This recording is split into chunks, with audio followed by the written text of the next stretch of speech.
Hello, Doc. Hello sir. Ano pong may paglilingkod ko sa'yo? Palagi na lang kasi, pagising ko sa umaga, ang sakit ng ulo ko.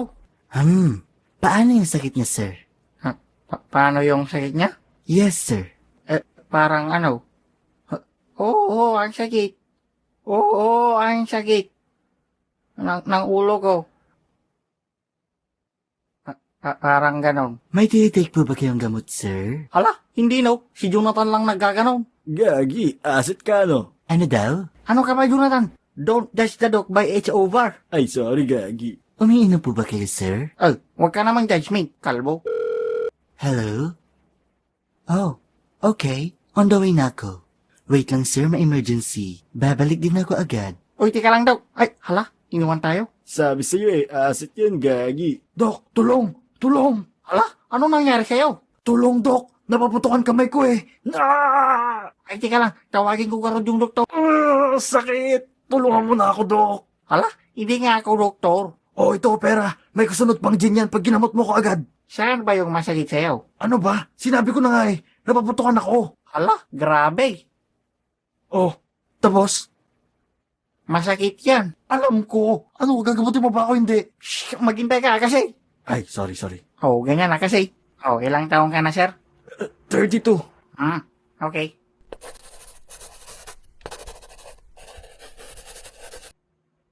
Anong pangalan mo, sir? Jubert. Jubert Sabog. Jubert. Ang baho naman ng pangalan mo. Ha? Hindi okay lang yan. Huwag kang mahiya kung pangit ang pangalan mo. Sa totoo lang, kapangalan mo yung uncle ko, si Uncle Jubert. Mabait yun. Naalala ko nung sabi niya sa akin nung bata ko, Douglas, masyadong maikli ang buhay para sayangin sa mga bisyo. Sabi niya sa akin, di ba ang ganda? Oo nga no. Sana siya ngayon. Patay na, dahil sa alak. Ano ba? Balak mo ba ako isunod? Gamutin mo na ako.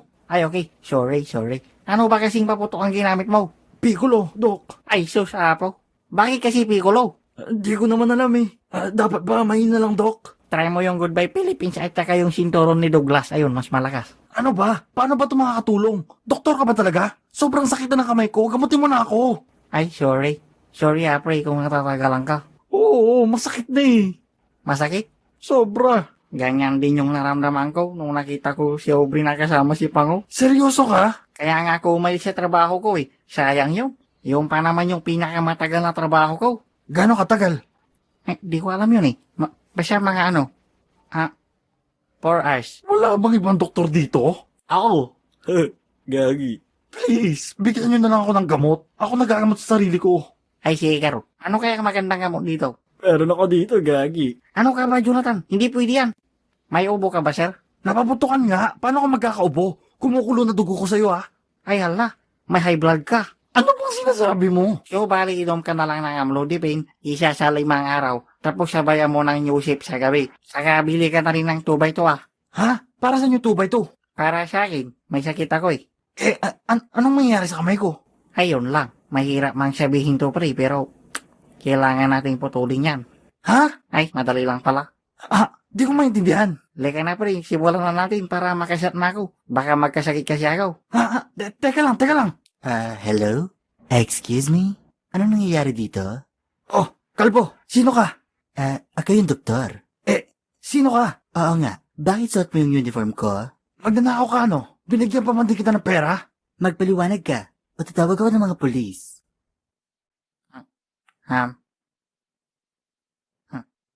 Masakit lang naman yung ulo ko.